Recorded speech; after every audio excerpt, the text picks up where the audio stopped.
afternoon. Thank you. I see more people now than half an hour ago, so thank you for that.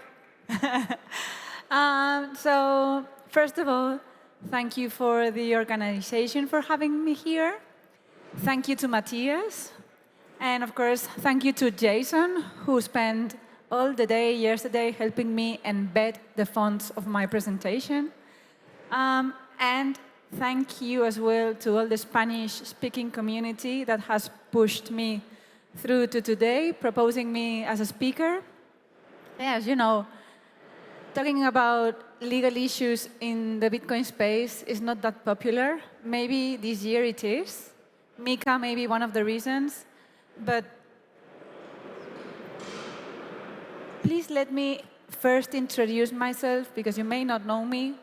I discovered Bitcoin in 2014, and since then, I've been practicing as a regulatory lawyer for Bitcoin companies and crypto asset markets. This is me in 2015 at a hackathon dealing with the tax implications of setting up a DAO. So I'm quite a freak since I was very little, even though I'm a lawyer. 5 years ago, I started my own law firm. I used to practice at big corporate law firms. I left and I set up my own law firm, which is very, very focused on fintech companies and Bitcoin-backed or Bitcoin-related business models. And since 2018 up to today, I think I've done some interesting things in the regulatory landscape, like I led the team that issued the first regulated token in Spain back in 2018. Regulated meaning that the Spanish regulator gave green light to it. This is me looking very sad at the Spanish Congress, where I actually assessed the Spanish government with the new securities law, which was the first one in Europe allowing tokenization of financial instruments. I'm also part of the working group of the European Commission that gave birth to MiCA, even though that may not make you very happy. I was part of that working group. And now we work, this is my team now. It used to be me, now this is my family. And we now work with regulated companies, banks that want to get into the Bitcoin space, fintech companies, small startups, very wealthy people, anything related to Bitcoin, we say yes. And we have successfully advised more than 300 clients on regulatory matters. Successfully meaning that no regulatory action was taken on them afterwards. So, how are we able to do this in the legal framework that we have currently in Europe? Because at ATH21, and I think I don't need to explain where the name of my law firm comes from, ATH and the 21, okay? We see the legal framework as a board of chess. And we like to be the knights. The knight has one main objective, protecting the king. For us, the king is a client. And we like that it's the only piece of the board that does not move in a straight line and can reach 8 different positions from the center of the board. We don't take the most obvious route, but we always get where others can't. That's the way we like to look at the way we advise clients. And the most important thing for me as a lawyer in this space is the fact that innovation should not mean taking risks, but rather gaining a competitive advantage. And it can be done. It can be done. Back in 2018, I had a client that told me, I want to issue a token in Spain, and I want to do it legally. No legal framework, no regulators knowing about it. What did we do? We said, OK. We emailed the Spanish regulator. We told them, we want to do this. Please, can you help us? They answered, well, let's see. It took 8 months, but we did it. And that meant that the client gained a competitive advantage without taking a risk. It can be done. It takes more time, more knowledge, 100 hours studying, but it can be done. Now, now that you know me a little bit more, let's dive in the implications for Bitcoin companies of new crypto asset regulation. I've been working for the last 10 years in the Bitcoin space and the crypto asset market space, and I can tell you that for sure, this year and last year were the years with more regulations coming into force. I can count about 5 last year and maybe 1 or 2 this 2025. And I will just ask you to stay until the end because the conclusions have nothing to do with what you're going to see now. First regulation that affects Bitcoin or Bitcoin companies. MiCA, famous MiCA. Regulation that came into force last year and that aims to regulate or set the base for crypto asset market players. We've got now 3 new players that didn't exist 10 years ago. Those are token issuers, stablecoin money issuers, and crypto asset service providers. Since they were new, they needed regulation, or Europe thought so. So MiCA affects those 3 players, but it only affects crypto asset service providers when we're speaking about Bitcoin. So if there's a company that's dealing with Bitcoin and wants, for example, to offer transfer services with Bitcoin, then MiCA will apply. But it will never apply as a token issuer nor as a stablecoin issuer because Bitcoin has nothing to do there. Okay? And as a CASP, the implications of MiCA aren't that harsh, okay? You need to ask for an authorization. You've got all the European countries where you can ask it for. Some, of course, are easier, some are harder, but it's an authorization. That's bureaucracy, European bureaucracy. That can be done. The second regulation that no one is speaking about, but that you as users, Bitcoin users or Bitcoin holders, criticize the most is this one. Does the word transfer of fund regulation ring a bell to you? Self-hosted wallets, travel rule,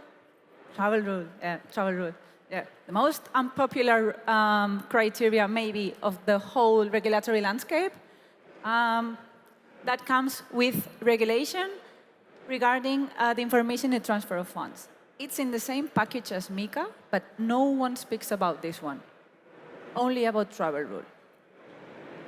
This regulation only copy-pastes the banking regulation that sets forth for banks to keep certain information when fund transfer is executed on their infrastructure. Okay? So, since crypto assets and Bitcoin are not considered to be money, then they cannot be included in the old regulation. This new regulation was created just for transfer of crypto assets and Bitcoin. So, what does this mean? There you go, a P2P transaction. This means that whenever a crypto asset transfer is being executed on a crypto asset service provider, so this is a requirement. There needs to be an intermediary executing the transaction. Whenever there's a transaction between 2 parties being executed on the platform of a third party, the third party needs to get the information about the originator and the beneficiary, okay? Full name, address, hashes, wallets, whatever. This information is being required for AML, anti-money laundering purposes, okay? So regulators think that if crypto asset service providers keep track of this information, then if something bursts and there's a money laundering event, with this information, it's easier to track where the origin of the money laundering was. But This regulation, and I must say, this is a funny story.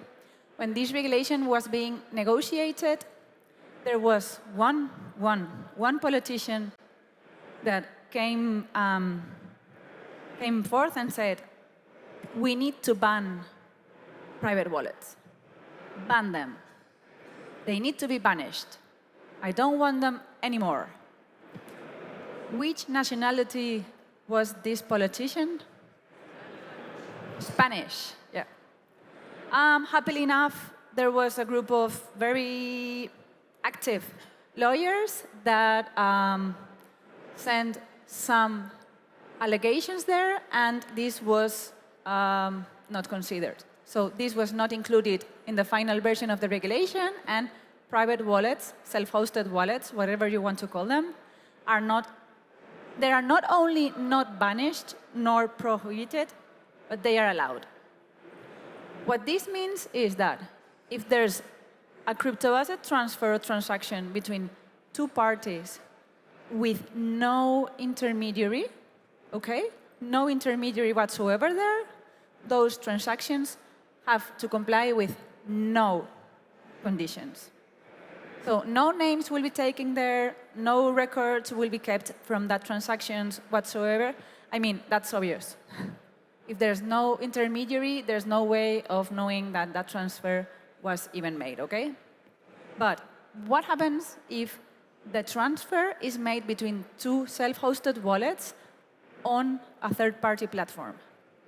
Then the third party will need to request the identification of the wallet addresses, ensure that the transfer is individually identifiable, and assess whether the wallet is owned or controlled by the customer.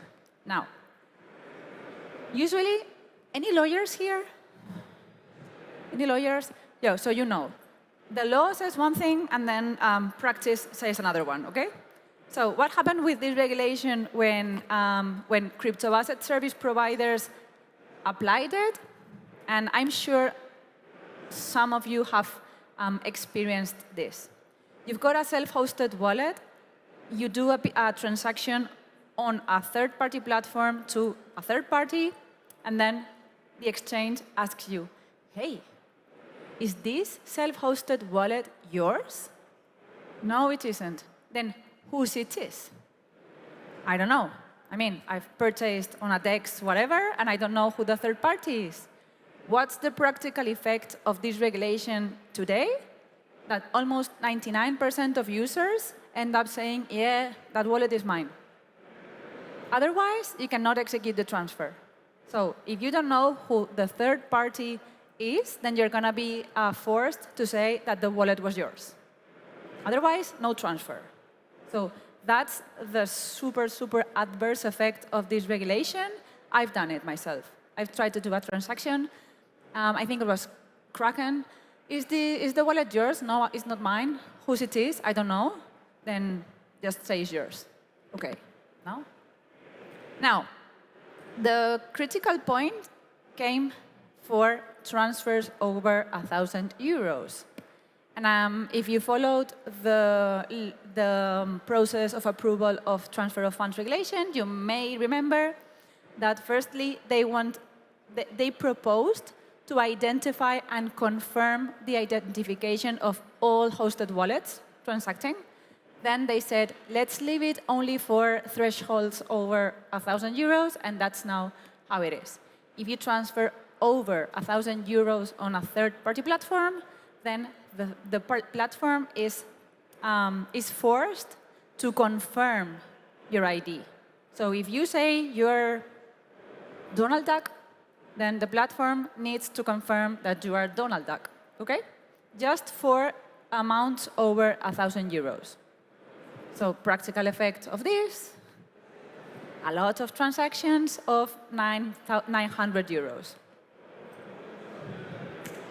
And the thing that I like the most is that transfer of funds regulation actually explicitly says that P2P transactions are exempt. Why do I love this? Because it's the first time that a regulation understands and acknowledges that it cannot regulate decentralized transactions. And I love it. So real P2P transfers or transactions are exempt from the transfer of funds regulations because, I mean, it's obvious, okay?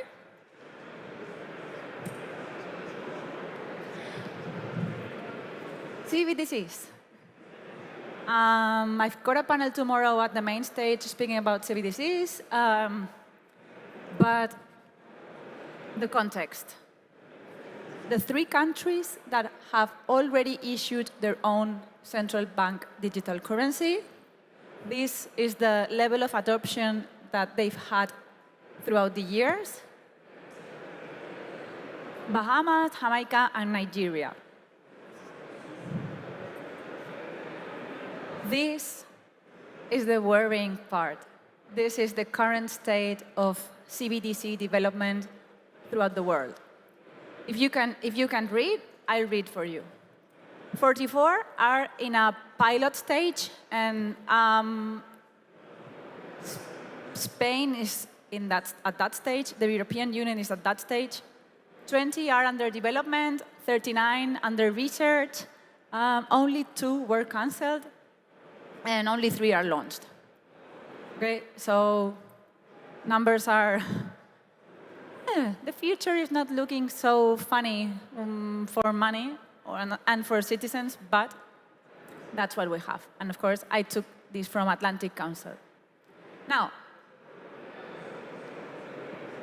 we've all witnessed this woman say that in October of 2025, the European Commission, more the central bank authorities, will decide whether they are launching the digital euro or not. Just asking, what do you think?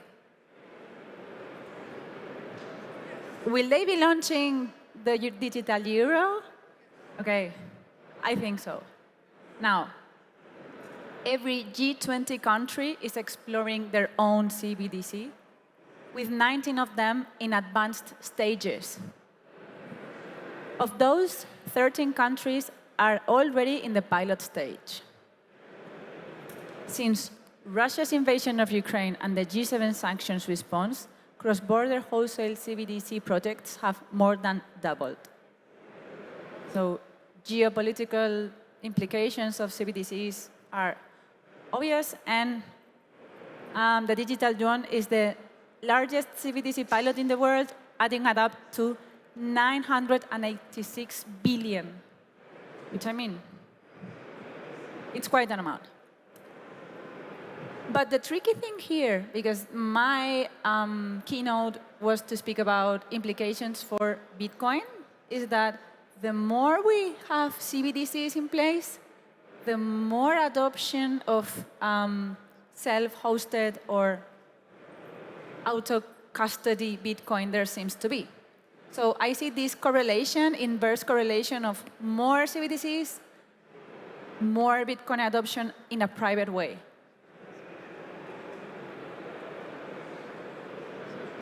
If you don't know anything about the digital euro, I'm going to tell you its main features, okay?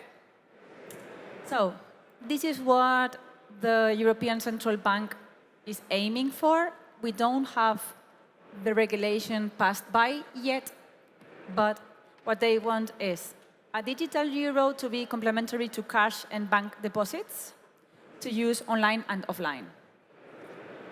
They say it's a tool to strengthen European monetary sovereignty against foreign technologies and foreign stablecoins. And now that Genius Act was just approved in the US, I guess this argument, we're gonna hear it so much. And the functional technical limits are being investigated. First, they said that citizens would have up to 3,000 euros in digital euros, but now it seems to be up to 5,000. So we're not going to be able to have more than 5,000 euros in our wallets during this new phase. Maybe next one, they will increase the threshold, but that's the limit now. And this is the not so happy news. At the end of the day, a digital euro is programmable money, okay? That means that for the good, I haven't found a reason for that yet, and for the bad. which means Big Brother, financial privacy not being a fundamental right, and all of those stories that we hear about other countries using CBDCs that I really don't like so much. Of course, there's one consequence that would not affect companies and citizens so much, but it does affect the banking system, which is CBDCs, at least the digital euro, is going to be money that will come from the central bank directly to the citizens. So there's a risk of banking disintermediation. Let's see.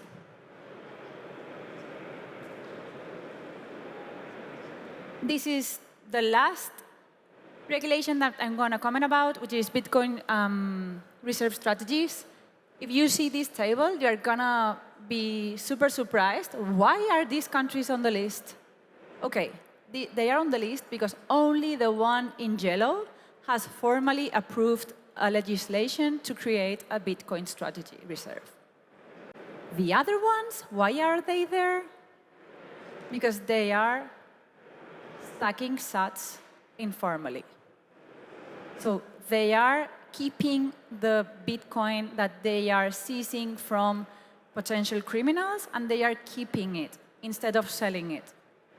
OK? So I just wanted you to see Bhutan, for instance, we all know they're mining Bitcoin, but Finland or, North Korea is on the list, but we all know, OK? United Kingdom and Finland, for instance, they're just keeping all the Bitcoin they're seizing, and they're not selling it. So that's non-formally stacking sats. Now, my last conclusions here are implications for Bitcoin of the new crypto asset regulations. I've always said this. Since 2014, I've been saying Bitcoin is the best and most efficient case of legal hacking. It can be transferred P2P with no intermediaries without being subject to regulations. It can be transported regardless of the permission of institutions. Under certain circumstances, it's unseizable. And many countries have tried to constrain and control it, but in truly decentralized ecosystems, there are no incentives and no enforceable mechanisms. OK? Transfer of funds, MiCA, CBDCs, money laundering, stablecoins, Silk Road, capital gains, KYC. These are the implications for Bitcoin of the regulations. Markets speak for themselves. These have been the effects of regulations on Bitcoin. Okay? And lastly, Bitcoin is the most powerful manifestation of civil disobedience for me. And Bitcoin hasn't created a new game. It's changed the rules. Now the pawns can move like bigger pieces. Thank you. Secure your BTC Prague 2026 ticket at the lowest possible price now.